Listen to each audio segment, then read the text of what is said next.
Good evening po, yung nasa Pinas po.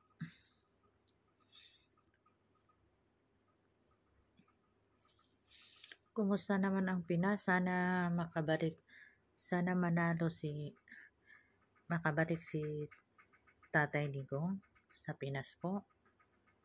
Kasi siya lang ang pag-asa namin na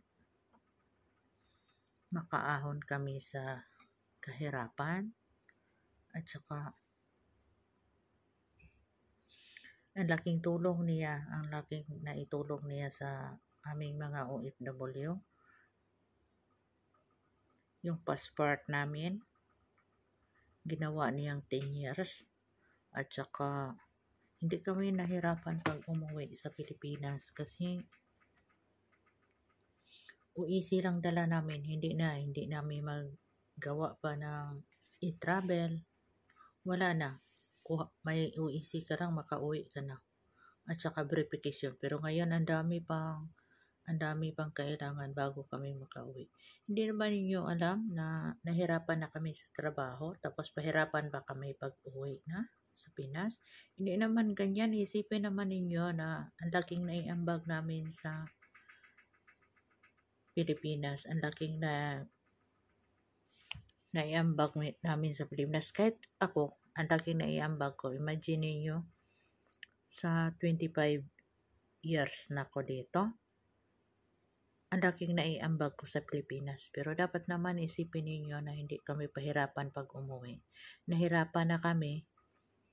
Mura pa yung palitan sa pera dito. Nagsabi kayo ng dati pa. Pag kayo ang nanalo, taasan ninyo ang palitan. Pero nasaan na? Patapos na kayo. Walang natupad.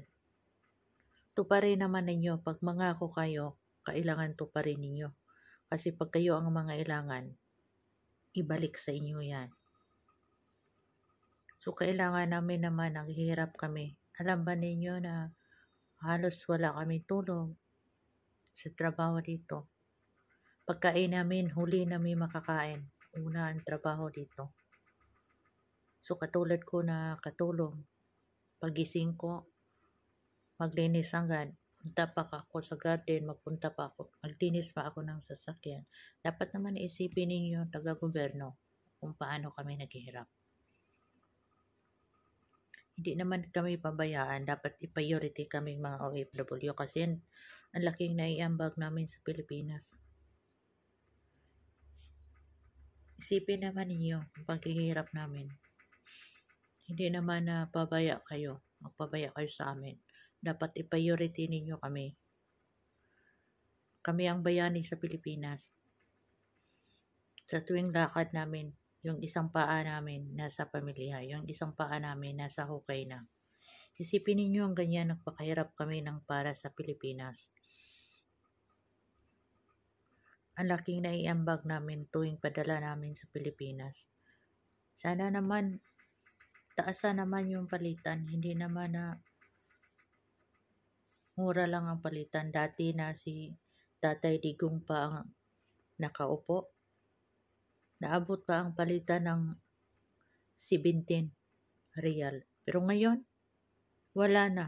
15, 16, 14, kasagaran, 14. Hindi naman dapat ganyan. Isipin ninyo na dobling kayod namin. Isipin ninyo umpisa kami alas 5 ng umaga. Patapos yun, alas 11 ng gabi. Isipin ninyo ilang oras. Nagdusa kami.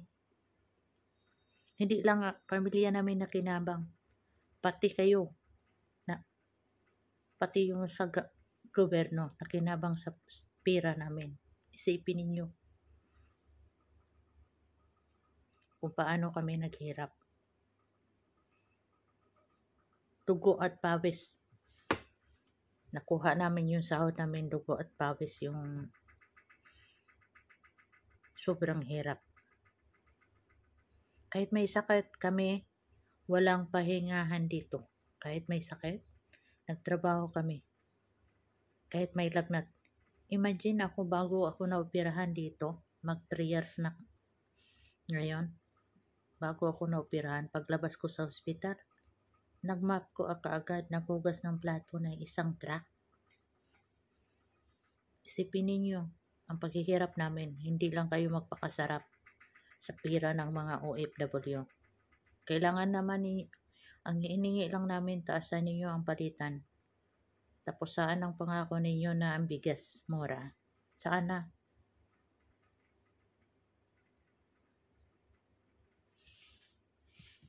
Sana ang makaupo ngayon, yung mga matinong tao, hindi yung mga malalim ng bulsa. 'Di ba?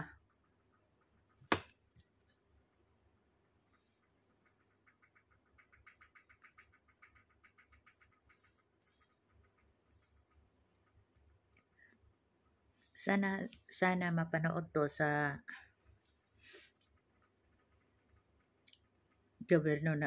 government sa Pilipinas. Sana po mapanood nila kung gaano kami naghirap.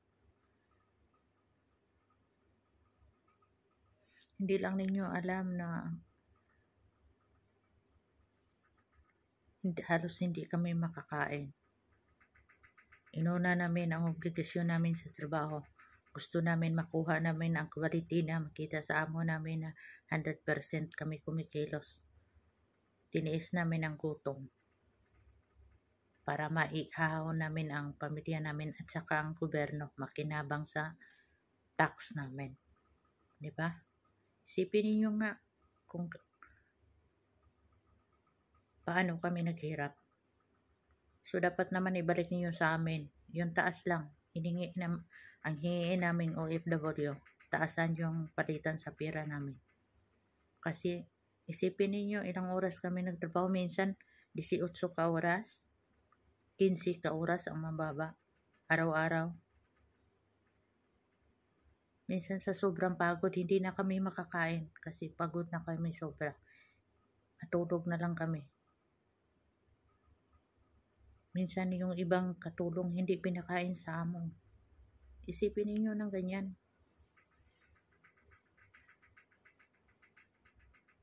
Sana po mapanood ninyo. Sana po maisip ninyo kung gaano kami naghirap.